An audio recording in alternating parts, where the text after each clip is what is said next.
why stop? Next speaker is Dr. Mohamed Mamdouh. He's a lecturer of nephrology in Alexandria University. He's a very active member in the nephrology section in Alexandria, and also we have a website on YouTube, and usually all the lectures by similar to Dr. Abdul Gawad, and more the lecture of our conference are present in his YouTube session. Dr. Mohamed Dr. Mohamed Mamdouh will discuss about magnesium and its relation to CKD, mineral bone disease. Dr. Mohamed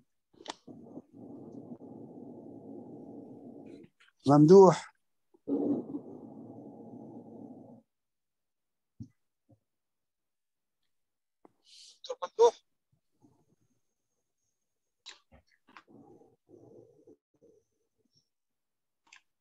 السلام عليكم. عليكم السلام ورحمة الله وبركاته. ازيك يا ممدوح؟ الحمد لله. It's a great honor for me to be introduced by a great professor like Professor Salah, who is always a great supporter for all of us inside Egypt and outside Egypt. And also I would like to thank Professor Yasser for this very kind invitation. I will start.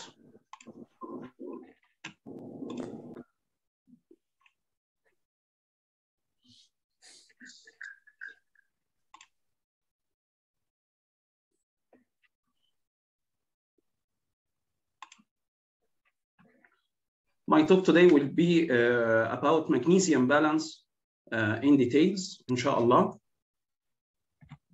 But before I start, I would like to say something because first I would like to say to my colleague Abdul Gawad, happy birthday.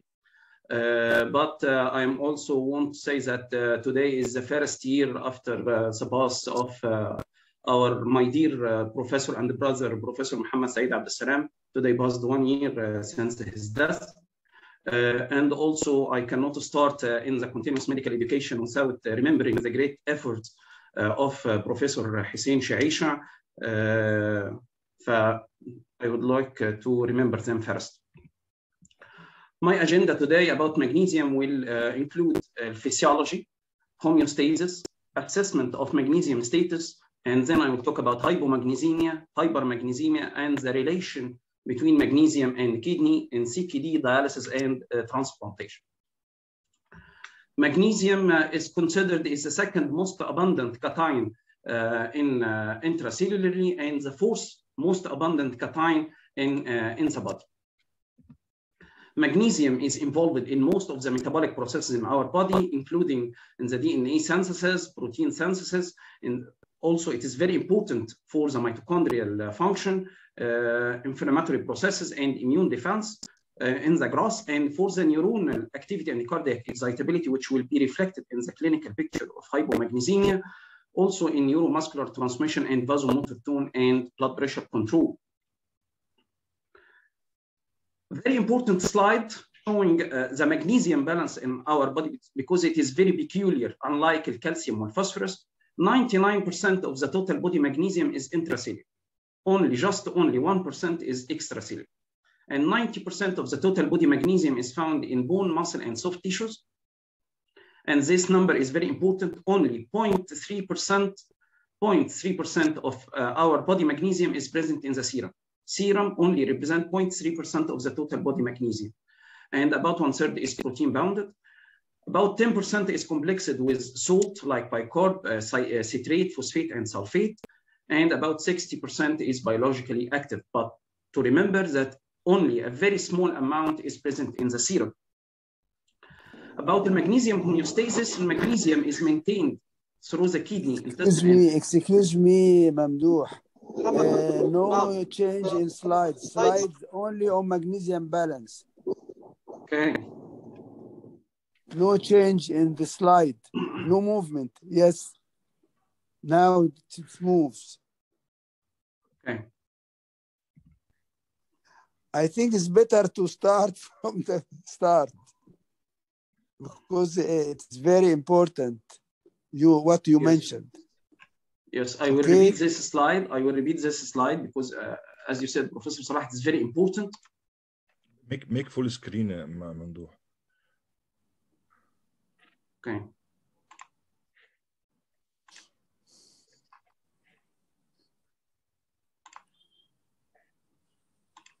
Like that. Not yet. Okay. Is it moving or not?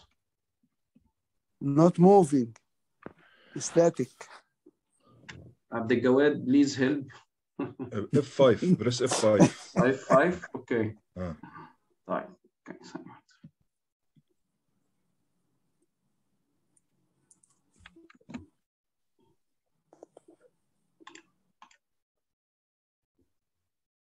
Or maybe function and F5 at the same time. Because it's not active. Is it moving like that? No, no. No movement. No movement.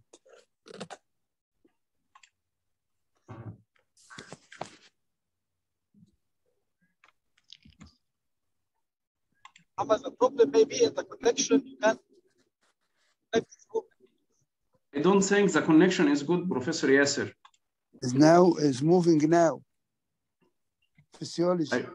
Okay, I will continue that, but it is not full screen. Okay. All right. Okay.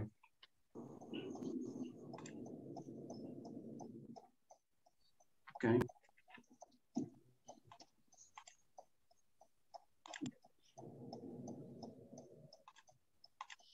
Okay, as I said, I will repeat because it's a very important slide. About 99% of the total body magnesium is intracellular. Only 1% is extracellular. About 90% of the total body magnesium is present in bone, muscle, and tissues. Only 0.3% of the total body magnesium is present in the serum. Magnesium is absorbed through the intestine, stored in the bone, and excreted by the kidney. Also, a nice diagram illustrating the magnesium homeostasis. Let's look for the numbers. When the intake is about 360, the excretion through feces is 260, and the absorption is about 100 milligram. Daily net uptake is 100 milligram, and the daily urine output is 100 milligram. So we have a zero magnesium balance in our body. We have a zero magnesium balance, and most of our magnesium, as we said, is stored in the bone and muscles. Through what happens through the intestine, through the absorption of magnesium is mainly paracellular between the cells, representing about 80 to 90%. Through it's mediated mainly by proteins called the clodins. They are very important. Dr. Mamdouh, excuse me, can you make it full screen? F5, Press F5. F5. But it is moving, or it is moving or not? Not moving.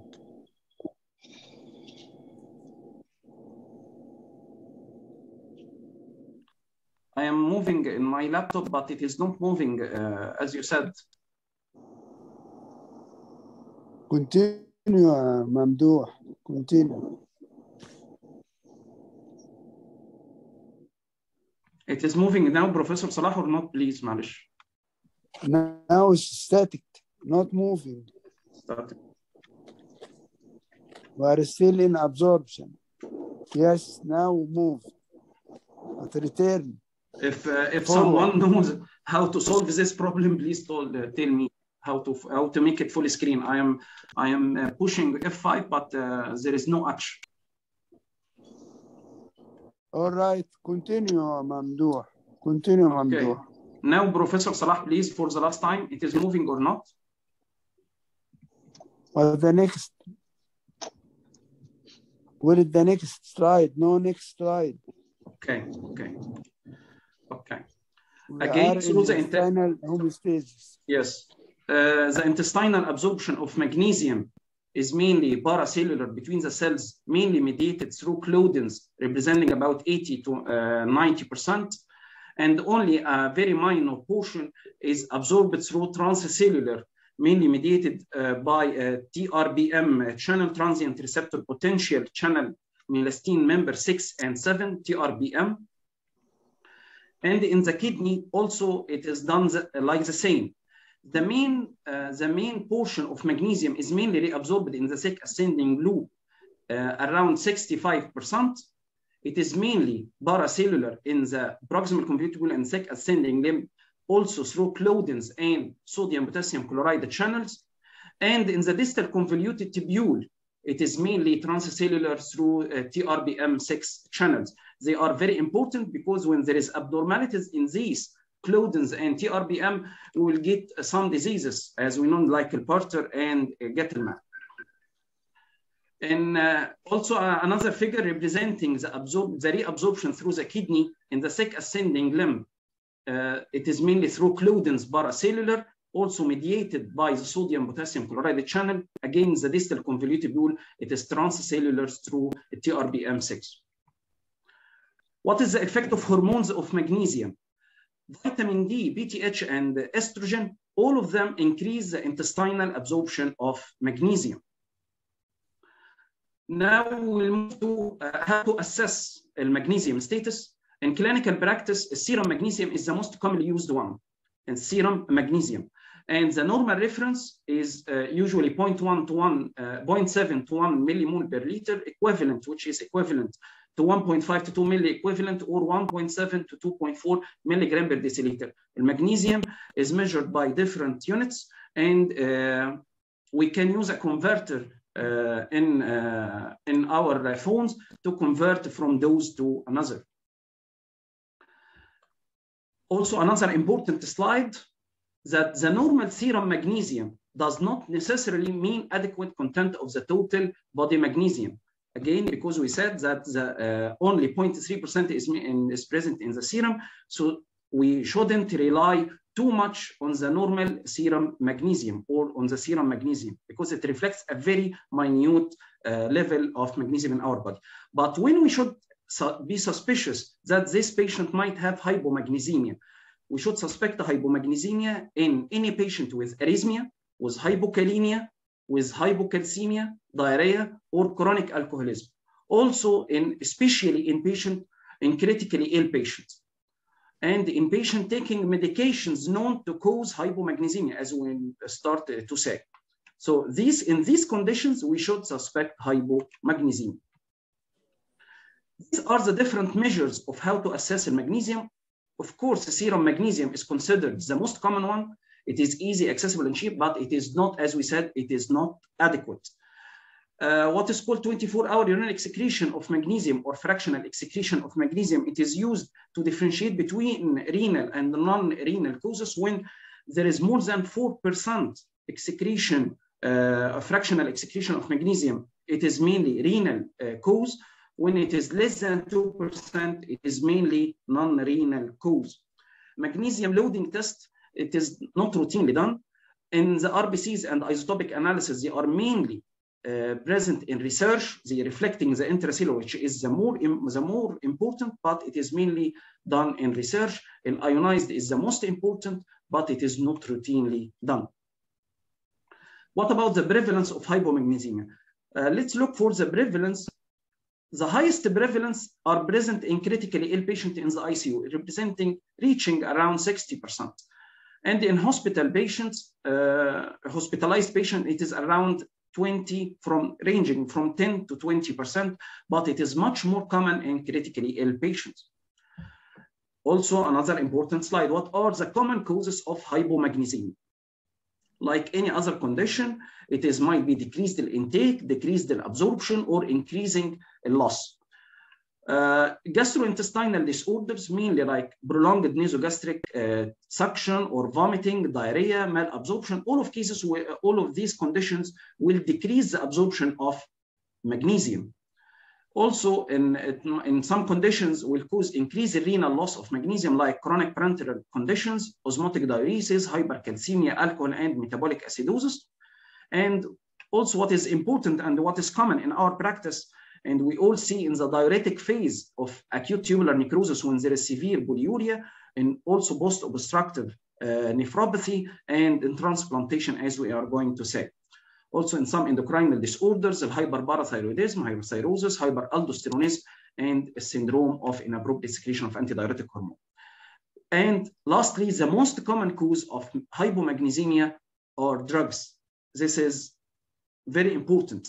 The most important is diuretics like furosemide, loop diuretic, or hydrochlorothiazide, aminoglycosides, calcineurin inhibitors, and all of us use calcineurin inhibitors in glomerulonephritis and transplantation, amphotericin, cisplatin, chemotherapy, endothelial growth factor receptor blockers, and of course the most important are the BPI, proton pump inhibitors.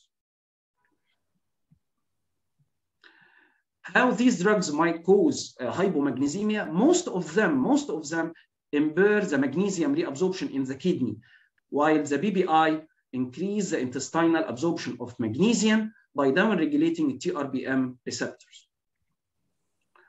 There might be genetic disorders causing hypomagnesemia. They are classified for like Porter or Gettelman, hypercalciuric like Porter, and hypocalciuric like Gettelman. As we said, the abnormalities might be in Claudin 16 or 19.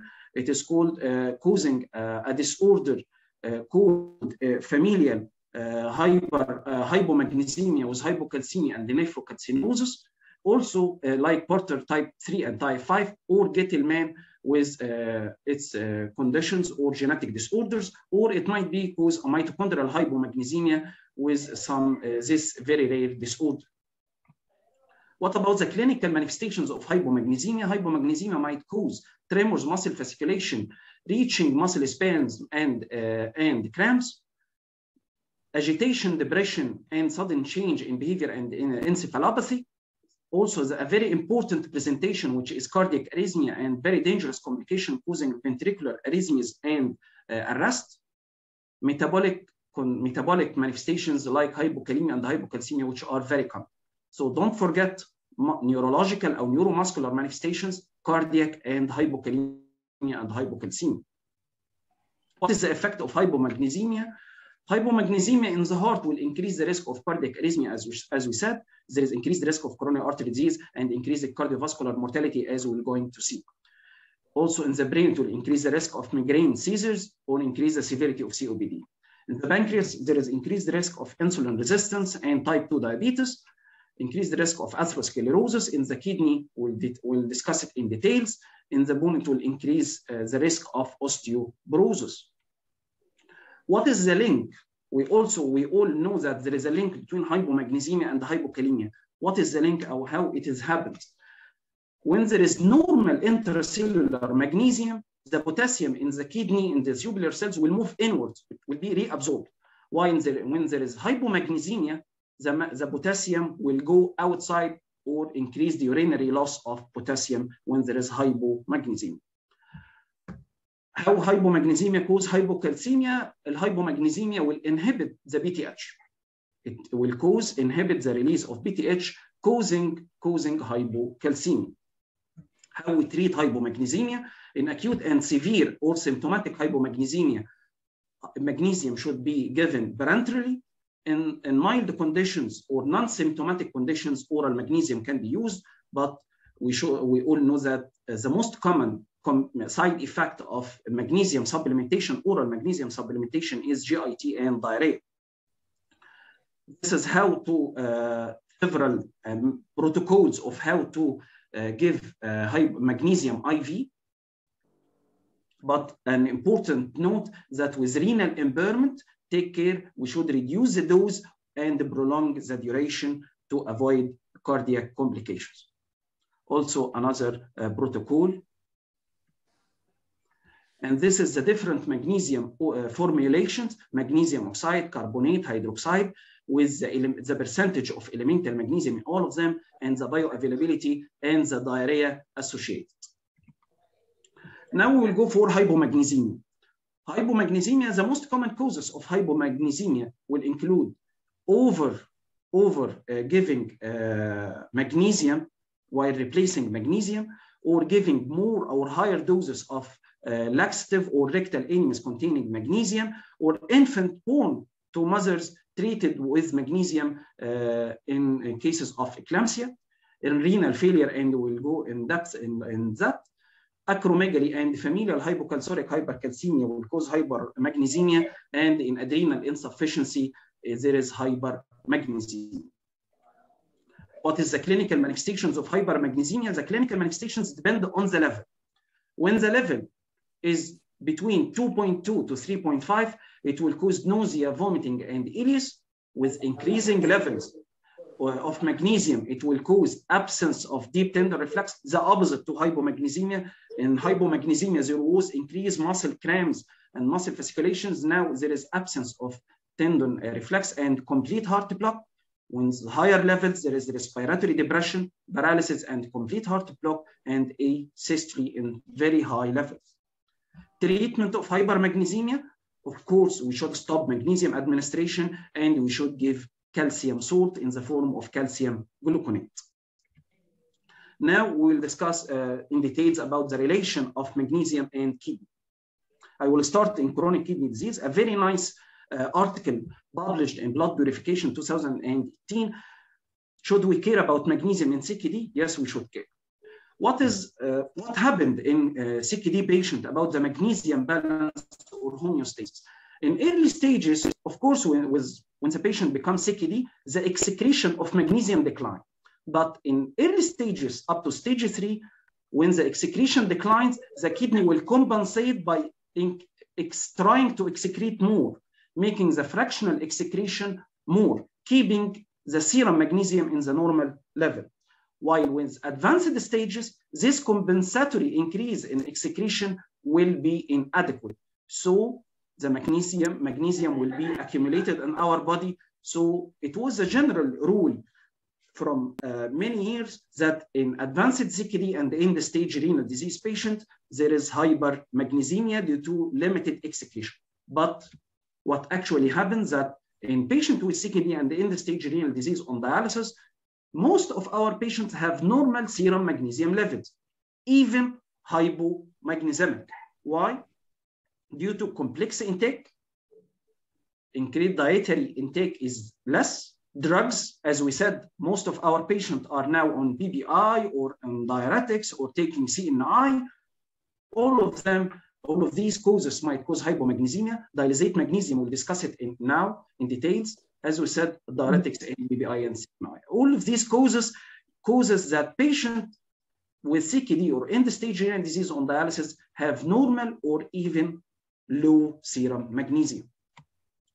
Now I will go step by step. In CKD patient, is there a relation between hypomagnesemia and vascular calcification? Yes, it has been published, and there is a strong evidence that hypomagnesemia is associated with vascular calcification. I choose one of the very recent publications showing the relation between serum magnesium and abdominal aortic calcifications in CKD stage 5 patient not on dialysis. And they found that with increasing or with higher level of magnesium, the percentage of abdominal aortic calcification was less, meaning that with hypomagnesemia, there was more calcifications. Also, another article is magnesium in CKD. Is hypomagnesemia, it is too little, is as bad too much? It has been that magnesium is a potent inhibitor of calcification and represent a promising therapeutic candidate, and we will discuss. What is the mechanism making magnesium is a very potent vascular calcification inhibitor? This is a very nice diagram. Magnesium might decrease vascular calcification by inhibiting the osteogenic transformation of vascular smooth muscles, by suppressing LPTH secretion, by inhibiting osteoclast resorption, by binding the phosphate in the intestine, which will improve the phosphate control. We all know that magnesium is one of the phosphate binders, preventing the vascular calcifications. The magnesium might prevent the calciprotein particle maturation, and I have an evidence on that, and prevents the hydroxyapatite formation. These are the mechanisms of how the magnesium is a very powerful vascular calcification inhibitor. What about the intervention? if we supply or we give the patient magnesium, can vascular calcification decrease? Yes, it has been found. Also, a very recent paper about using magnesium. They use magnesium oxide and carbon adsorbent to reduce coronary artery calcification in pre-dialysis CKD. A very important slide with a long duration, 2 years, open label randomized clinical trial in stage 3 and 4 on 96 patients. And they found that magnesium oxide after 2 years appears to be effective in slowing the coronary artery calcification progression. Also, a very recent review and published this year about the use of magnesium to prevent cardiovascular calcifications. The Magical CKD, we all waiting its results. It's a very large study on 250 patients, but we are waiting the results. Also, magnesium carbonate and with calcium acetate was tested on hemodialysis patient, and magnesium retards the progression of arterial calcification. Also, it was found in another study to have a favorable effect. Again, so to conclude, hypomagnesemia will increase the calcification. Giving magnesium will slow or have very beneficial effect on decreasing the vascular calcification. What about the relation between hypomagnesemia and osteoporosis? Yes, hypomagnesemia will exacerbate osteoporosis in patients with CKD. So in this study, they found that in patients with hypomagnesemia, the risk of osteoporosis was very high, 66%, compared to patients with moderate magnesium level and in patients with high magnesium level. The risk of osteoporosis was highest in patients with hypomagnesemia in CKD patients.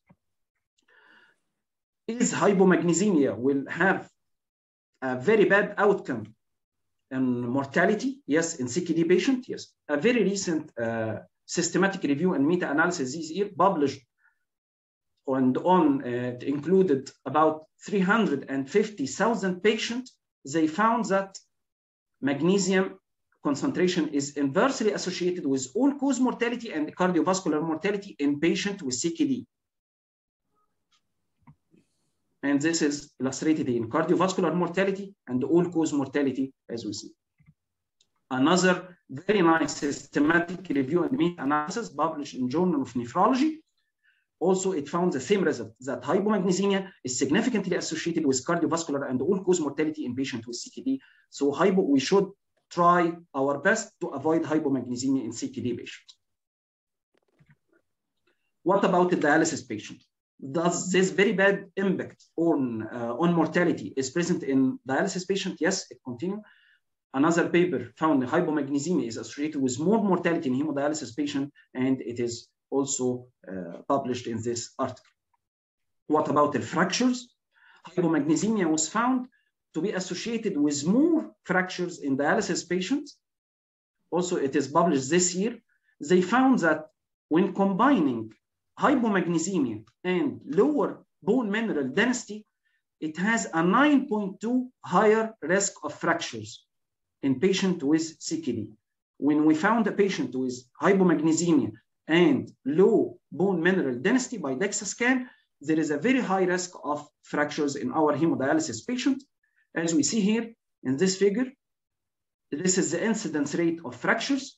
This is hypomagnesemia. There is a much higher incidence of fractures with hypomagnesemia. When we combine both hypomagnesemia and low bone mineral density, we look here that the incidence is very high compared to other groups. So the combination of serum magnesium and lumbar spine bone mineral density can be used for fracture risk stratification and improves the reduction of fractures in CKD patients.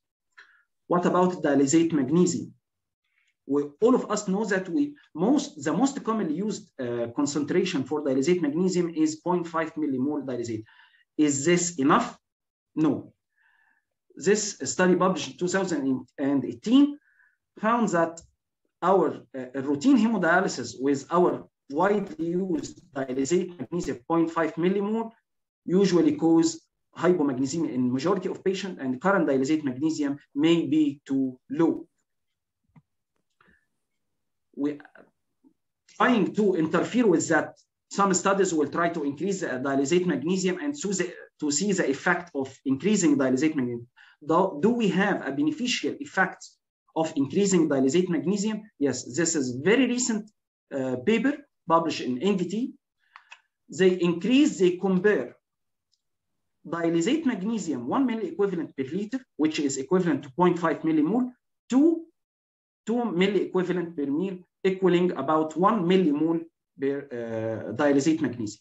They found that after using a higher dialysate level of 1 millimole for 28 days, they found that the calcification or calciprotein particles decreased significantly in patients with higher dialysate magnesium. They also found that inflammatory markers, TNF-alpha and interleukin-6, decreased significantly with higher dialysate magnesium, and also markers of bone formations increase the use of alkaline phosphatase, and markers of bone resorption decreased after using higher dialysate magnesium. What is the effect of hypomagnesemia on cramps in patients with dialysis? Dialysate magnesium of 0.5 millimole was associated with higher risk of cramps in our patient, while using a higher dialysate magnesium may reduce the frequency and severity of muscle cramps in our dialysis patients. Lastly, what about transplantation? A very nice systematic review on the serum magnesium and in kidney transplantation. They found that in most of the recent studies, there is the impact of hypomagnesemia, there is a negative impact of hypomagnesemia on post-transplant diabetes and cardiovascular risk. So hypomagnesemia in transplantation was associated with very bad outcome on post-transplant diabetes and cardiovascular risk. What are the causes of hypomagnesemia in transplantation? The most common is the use of our calcium urine inhibitors. The risk was 6.6% in patients with TAC, comparing to 1.5% in patients with cyclosporin. Other causes of hypomagnesemia include metabolic acidosis, insulin resistance, decreased GIT absorption due to diarrhea, low magnesium intake, and medications like diuretics and PPI. So we should avoid use of PPI in our transplant patients. What is the effect of hypomagnesemia in transplantation? Hypomagnesemia was associated with increased risk of atherosclerosis, as we said, and risk of post-transplant diabetes, increasing the cardiovascular risk and increasing morbidity and mortality at last. To summarize our take-home messages, hypomagnesemia should be suspected in patients with arrhythmia, hypokalemia, hypocalcemia, diarrhea, and critically ill patients. Most common drugs causing hypomagnesemia included PPI, diuretics, and calcium urine inhibitors. In CKD and dialysis patients, hypomagnesemia was associated with increased risk of vascular calcifications, osteoporosis, fractures, cramps, and mortality. Magnesium supplementation is associated with beneficial effect on these deleterious complications. Using low dialysate magnesium of 0.5 millimole is associated with hypomagnesemia and adverse outcome, and we should reconsider using dialysate magnesium of 0.75 millimole per liter. Magnesium should be measured regularly in our dialysis patients. This is very important, and kept in the normal range or slightly higher to avoid hypomagnesemia. Hypomagnesemia is common after kidney transplantation with increased cardiovascular risk and post-transplant diabetes. Thank you. Thank you, Mohamed, for this new excellent presentation about magnesium. We ignore the subject of magnesium in CKD patient. But do you think later we will recommend to give supplement patient like calcium to give them magnesium also? And also, do you recommend adding increase magnesium in dialysate? From the evidence, Professor Salah, I think using dialysate of 0.5 millimole, the most commonly used, is associated in most of our dialysis patients with hypomagnesemia. I think we should reconsider using a less higher dialysate of 0.7 millimole. And I think we should routinely measure magnesium in our dialysis and CKD patients. And especially in high-risk patients taking the medications like PPI, diuretics, or CNI, I think we should supply magnesium or give magnesium supplementation. Okay. Yes, sir. I think The two lectures are open now for discussion. yes. You can. Yes, and we have one comment on the chat now from Dr. Khalid Abu Zaid. How to treat resistant refractory hypophosphatemia and hypomagnesemia and end-stage renal disease and hemodialysis and uric 4th to 3-fold elevated only and calcium within normal level. Yes, I mean hypophosphatemia and hypomagnesemia regardless, proper nutrition, no PPI abuse. This is a question. And I think There's two parts. This needs from Abdi Gawad and from Mamdouh. Start Abdi Gawad. Mohamed Abdi Gawad. Can you answer the first part? The question is about hypophosphatemia, not hyperphosphatemia? Yes. Hypophosphatemia, yes. Yes. Hypophosphatemia mainly correction will be by diet, maybe also by phosphate replacement. This is the only available options for correction of hypophosphatemia. Mamdouh, about hypomagnesemia. Or Dr. Khalid means combine the hypophosphatemia and the hypomagnesemia. So we'll combine the answers. Okay. Hypomagnesemia will cause hypocalcemia, Professor Salah, by suppressing BTH through cyclic AMB, mediated mainly by cyclic AMB, and it will increase vascular calcification. I presented the figure by many mechanisms. It will decrease the BTH, it will increase the transformation of vascular smooth muscles, it will inhibit the phosphate absorption from the intestine. By many means, hypomagnesemia will decrease the vascular calcification. Yes. Another question from Sam. How hypomagnesemia cause hypocalcemia by inhibiting PTH and increase vascular calcification risk at the same time? I answered that question now. I responded to that question. I didn't respond. Answered in the chat? Yes, hypomagnesemia will cause hypocalcemia through inhibiting the BTH. Okay, this is the first one. And hypomagnesemia will increase the vascular calcification because the magnesium itself is considered an inhibitor for vascular calcification.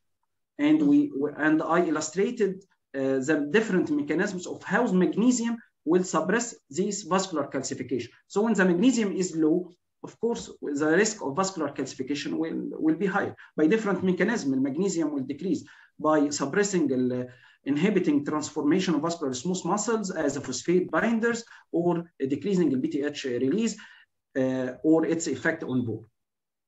But you know, Mohamed, in that we can't depend on measuring serum magnesium. This is very important. Yes. So we have to look like magnesium secretion or tubular maximum for secretion or whatever to know the exact magnesium concentration, or to give randomly magnesium supplementation. Professor Salah, if we found that the test is hypomagnesemia, of course we will treat. In patients with normal serum magnesium or low normal serum magnesium, but in high-risk patient with hypokalemia, hypocalcemia, or taking drugs causing hypomagnesemia on patient or with CKD or dialysis with low normal, my suggestion is to give magnesium supplementation in low normal patients. But as a prophylaxis to prevent vascular calcification, why not to routinely use magnesium? If I can recommend, we can suggest that all of the evidence support that magnesium decrease, or most of the evidence, to be honest, most of the evidence saying that magnesium will decrease vascular calcification progression, but there is also some evidence didn't show that clearly. In some studies, the decreasing progression was not that clear. We cannot give it to all our patients, but in patients with low normal, I think we can give magnesium. But in very high normal patients, I think we cannot give it. I think You Professor Salah, mentioned, yes. I think Professor Salah that we cannot, it's difficult to give freely magnesium as a prophylaxis in patients with end-stage renal disease. Yes. We are to be careful in giving magnesium in those patients and giving only on indication. Yes, yes, but you know, hypercalcemia is rare and is present only in parenteral nutrition or alcoholism. So why not to give a small dose of magnesium in order to avoid vascular calcification from the early? Mamdouh. And I think, of course, with hypomagnesemia, we can give. In low normal, we can give. But in high normal, we should be cautious, Professor Salah. In high normal range, we should be somewhat cautious. But in low normal, I am with you that we can give magnesium supplementation in the low normal range. We can give supplementation. This need a study, a long clinical study to compare between if you give supplementation of magnesium to patient with low normal and to look for the vascular calcification, but needs long time for the study.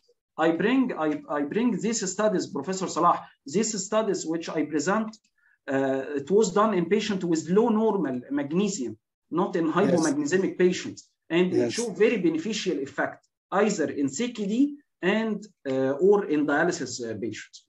Very beneficial effect. Really, it needs a study. Professor Salah, Professor Saeed Khamis wants to comment. Yes, Dr. Professor. أهلا وسهلا. أهلا We'll see you in Alexandria soon. إن شاء الله. إزاي حضرتك؟ الله يسلمك. Thank Professor Salah, our role model and our great professor. Thanks Professor Mamdouh, Professor Gawad for this elegant presentations. Comment on what Professor Salah said now regarding the magnesium. Magnesium carbonate itself, it is a good or equivalent phosphate binders to many of the phosphate binders, and you can give them even as a phosphate binders, and in the meantime can correct hypomagnesemia.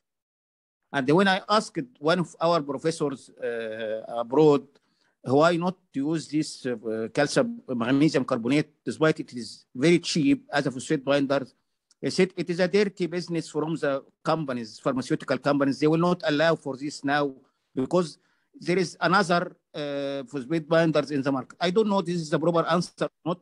This is not our job. Just what I wanted to say, some comments regarding the basic capabilities for our junior colleagues. Number one, it is absolutely contraindicated to give alpha calcidol or any vitamin D analog in a patient with CKD and hypercalcemia and hyperphosphatemia. Number two, as per latest KDIGO, we should not give any prophylactic phosphate binders, nothing called prophylactic phosphate binders.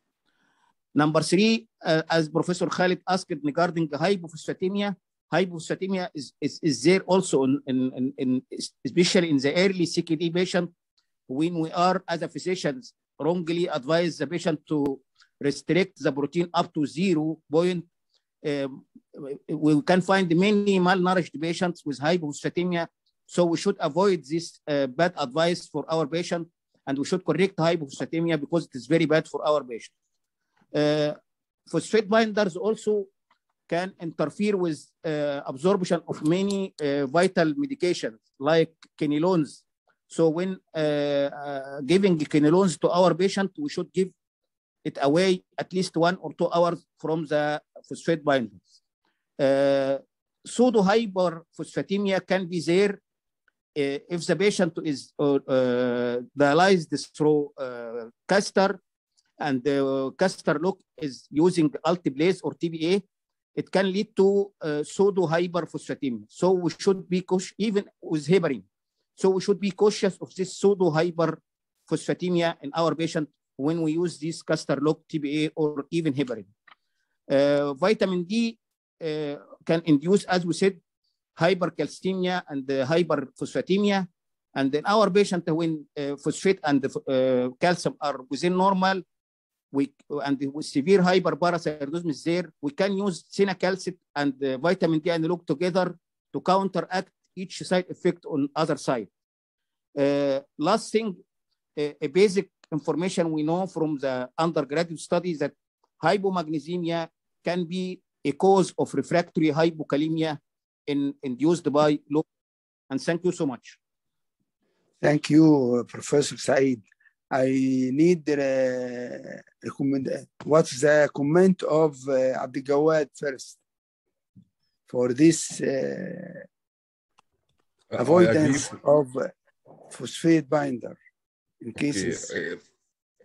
As CLIO guidelines mention that the use of these drugs must be the last option in the persistently elevated phosphate or progressively increased phosphate, so we have no option except the drugs.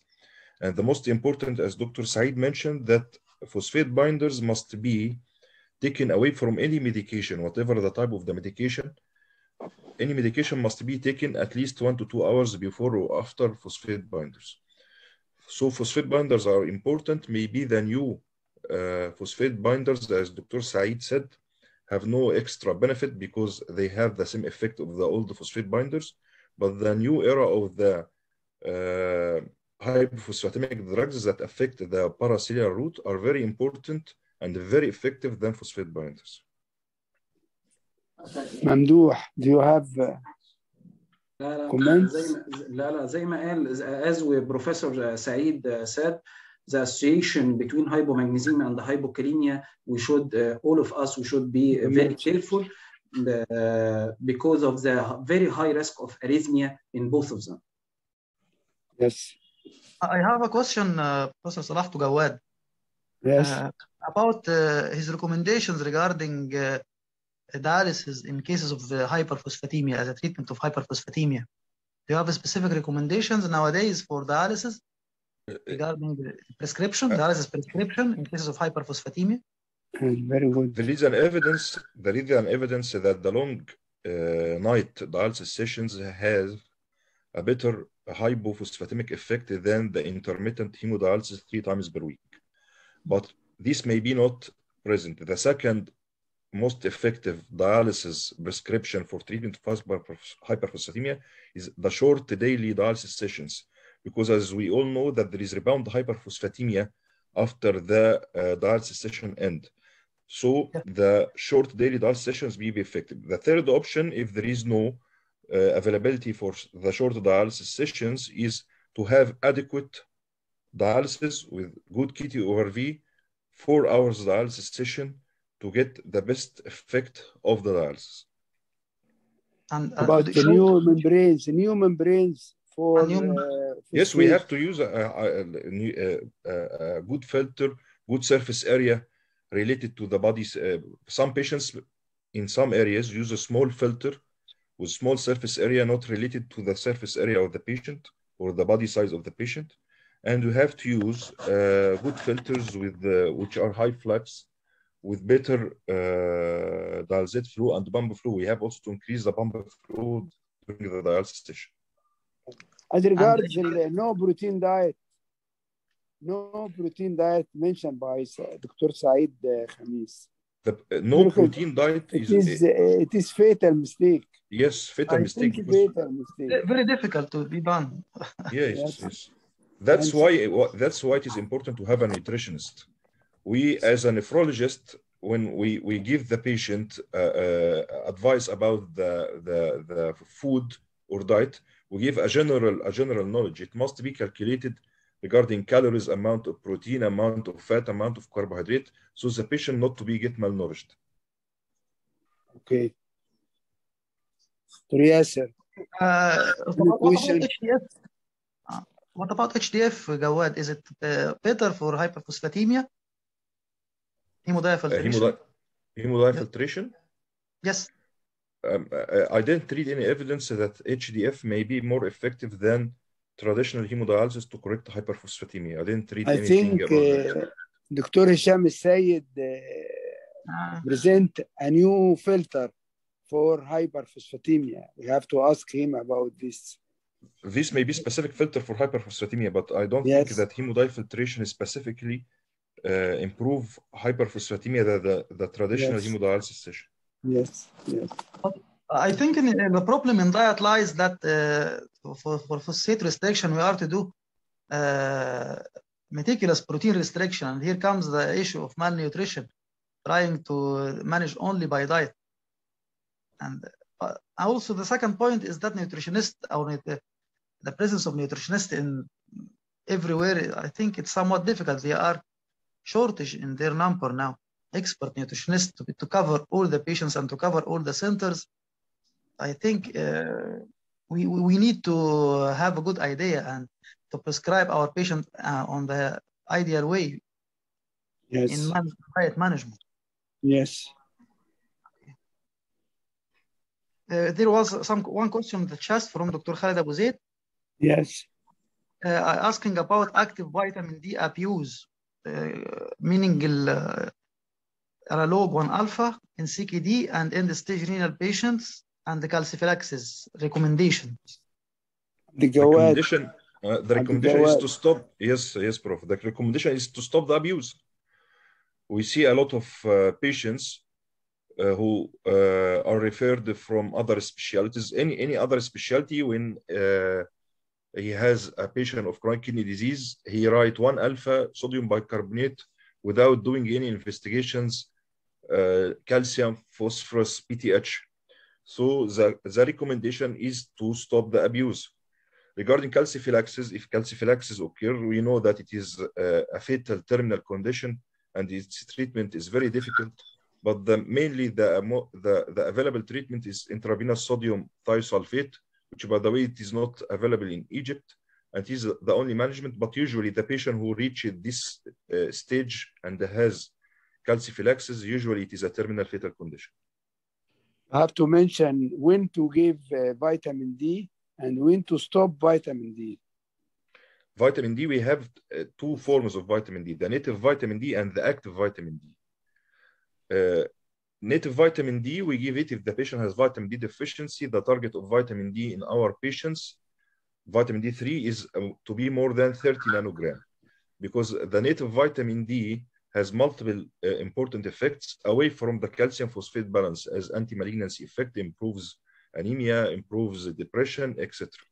Regarding the active vitamin D, which is called 1 alpha hydroxylase, this is indicated if the patient has hyperparathyroidism, because active vitamin D has a negative feedback effect on PTH. I may decrease the PTH, but to prescribe the active vitamin D, the patient must not be hyperphosphatemic, must be normophosphatemic. Also, 1 alpha may be used to increase the level of calcium level in hypocalcemic patient not responding to calcium supplements. But again, this patient must has a normal serum phosphate level before prescribing the active form of vitamin D. So we have regularly to measure calcium, phosphorus, and vitamin D, to add vitamin D and BTH, of course, to cover the problem of mineral bone disease in CKD patients. True. Right? Yes, true. Right. Yes, sir. I have Professor Saeed Khamis commented that an expert dietitian in every nephro department must be there. I agree, totally agree with that. But there is shortage. There is shortage in their number, and till that we are to manage our patients till we have enough numbers of them. I totally agree that they must be present. From Mohamed, Nassar to everyone, if native vitamin D low, but PTH is borderline, how can we give borderline low? Can we give vitamin D or not? Yes, we can. Yes, of course. We can give vitamin D. Yes, of course. Okay. I would like to thank Mohamed Mamdouh for stressing the point of hypomagnesemia caused by PPI. And I remember one of my patients having hypomagnesemia and simply was corrected when removing PPI, unnecessary PPI. And thanks for stressing this many times in your talk. This is PPI is now abused, Professor Yasser. Unfortunately, any patient coming to the hospital, I am so sorry to say that, but it is a routine now to give BBI in any patient, in any hospitalized patient. or even in outpatient clinics. Very common and very high risk for complications. Yes, one of abused drugs of that. Yes. Another question: is magnesium should be investigated regularly? Yes. In hemodialysis patients? Clearly, yes. Clearly, yes. Most of us will forget or don't care too much about the magnesium level, but from the evidence I presented, there was a very high incidence of mortality, very solid evidence that hypomagnesemia is associated in dialysis patients, is associated with increased all-cause mortality and cardiovascular mortality. So we should regularly measure magnesium at least every 2 to 3 months and give supplementation, of course, in hypomagnesemic patient and in low normal magnesium patient. So we have to measure regularly. Yes. From Abigawad, vitamin D, and magnesium to add to the routine measurements for mineral bone disease in CKD. But for magnesium, not only in CKD, I think in another cardiovascular patients. In CKD dialysis and transplantation, we should order magnesium. How about cardiovascular patients? Cardiac patients are considered a very high-risk patient because they very liable for arrhythmias, and the cardiac arrhythmias complicated from hypomagnesemia, so we should give more attention, especially in cardiac patients, which is very common in our dialysis or CKD patients. Yes, sir. No more questions, Professor Salah, and no more comments from professors. And excuse me, I can, if you want, we can close till now after enjoying these two lectures. Thank you, Dr. Abigawad. Thank you, Dr. Mamdouh, for this elegant session. I am happy to be with you and with Dr. Yasser Abdelhamid. Thank you very much. Thank you, Professor. Bye-bye now. Professor Salah. Bye-bye. Thank you. Dr. Mohamed Abdelgawad and Dr. Mohamed Mamdouh for these two fruitful lectures, and Professor Salah for your excellent moderation of this session. And thank you for all attendees. Thank you for Professor Saeed Khamis, Dr. Tariq Tantawi, Dr. Ayam Al-Aggan, who were with us today. And we are to close this session now after about 1.5 hours. And excuse me to announce about the coming session. Professor Hisham Al-Sayed will speak about uremic toxins, updates and impact of dialysis modality, which will be next Wednesday as usual in our usual time. You can add to him to discuss about treatment of hyperphosphatemia by the new membranes. Yes, I will give him a note to add this point to continue this topic. Thank you. Thank you. Bye-bye. Thank you. شكرا. تصبحوا على خير. السلام عليكم ورحمة الله وبركاته. السلام عليكم. شكرا. مع السلامة.